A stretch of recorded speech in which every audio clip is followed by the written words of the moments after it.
This elbow being over the traps is extremely important because, say if I'm here and I go to put on a guillotine, I get my position. His number one, if he takes that arm away for a second, I'm just grabbing here, grabbing my hands together, elbows in. Okay, you can finish somebody like this, for sure. But if I'm going and he goes ahead and he jumps to this side, yeah, we're going. Now he's at my side, I don't have the leverage anymore to finish that guillotine.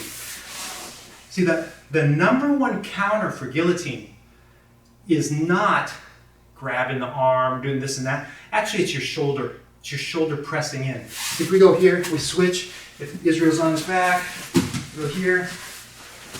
If he puts me in, say, a head and arm guillotine, see this? Okay, if I stay here and he starts to put the squeeze on, okay, done. We go again. If I can put my shoulder into his chest, he can't move very well to get the squeeze. He'll tell you how's the movement. Yeah, lot of pressure right there.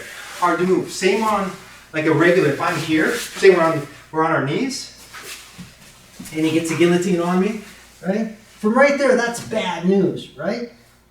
Yes. But if we go and I put my arm over now. Because I've actually attached my shoulder to his chest, it's actually harder for him to finish. He doesn't have quite the finishing power on that. Okay, so we want to take that away. The reason why this guillotine doesn't work, let's go to the other side. The reason this guillotine doesn't work well if he jumps across, I have this and he jumps over, is now, look, his shoulder is driving into my chest and I can't really pull anymore. And that is why the high elbow guillotine is so important because, well, I'll show you. Watch this. We'll do it from this side, right here. If I come in here and I get up, even if he jumps over, it keeps his shoulder off of my chest. That's the beauty of it, right? I think few people understand that that's why it's so amazing, because even if he jumps over, he cannot drive down, which inhibits my motion, and you can still tap somebody out, even though you're side control. Now, if he's in the guard, right, like this, and I get this right here, not to mention, I have so much leverage, and again, what am I doing? I'm blocking his shoulder to keep it from driving into me, where now I can't pull very well. I don't have the space.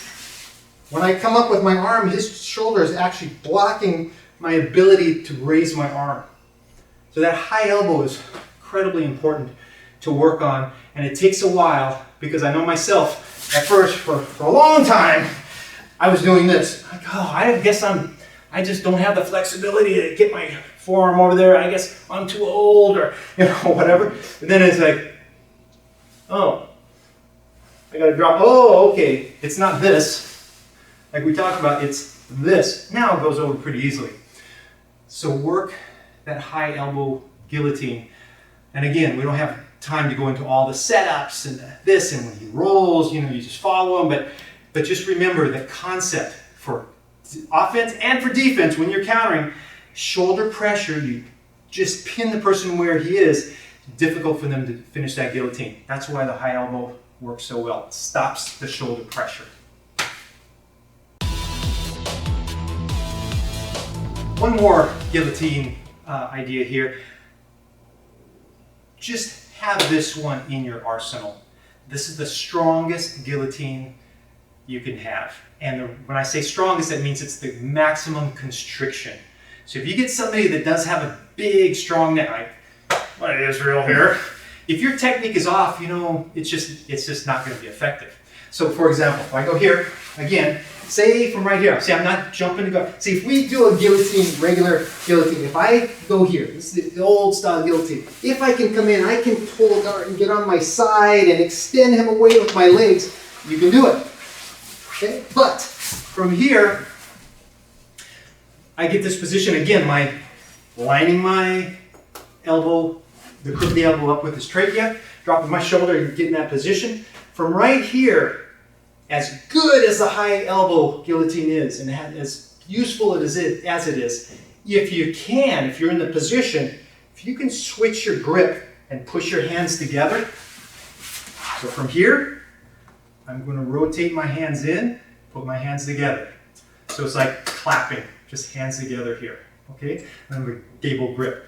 So from right here, switch this in. Now, just like we talked about earlier with the rear naked choke, this forearm pushes in, adds to the strength of the choke. From right here, you can push it in and adds to the constriction. That's maximum. If I go here, I'm pulling, right? I'm lifting and I'm pulling with my left hand to make my right choke a little stronger. If I put my hands together, now I'm pushing with a very strong motion, strong structure, and it helps close that choke up. So Israel will tell you, he's going to take his hand away for a second. See? I always tell attackers to put their hand over there. Actually, as you see later, if somebody puts their hand there, we're grabbing it because we're expecting a weapon, but we'll get to that in a little bit. So I'm in the position, right? Now, watch this, see? See that? I'm barely applying pressure because it's just so incredibly tight. Now, the beautiful thing about this is, one more time, you see Israel, I'm getting really good position. I don't have any space in there. Crook of my elbow is flush with his trachea. There's no space. When I push here, the beautiful thing is, say I'm not in good position. I didn't quite get it as deep as I want, but I have so much constriction power, I can still affect the choke, even though it's not in perfect position. So this hands together guillotine is really the strongest constriction you can get. So I highly suggest that you work on that. And sometimes we get it here, you know. See, I'm doing this from turtle because why? I didn't even mention this. Why am I not just jumping guard here? Because I want to always be able to get up and run away, right? I always want to be able to get up and escape. The more I jump guard, and now I've really committed myself, I put my back on the ground, that's very dangerous, right? If the guy gets out, if somebody else comes along. So I prefer to have a choke that I can finish right here. So as good as this is, sometimes this doesn't work, or he actually reaches up with this hand and pulls my elbow down like this. Yeah, I can roll, right? So then, if I can switch, put my hands together, you're going to be able to finish that choke. I highly suggest take time working that because it comes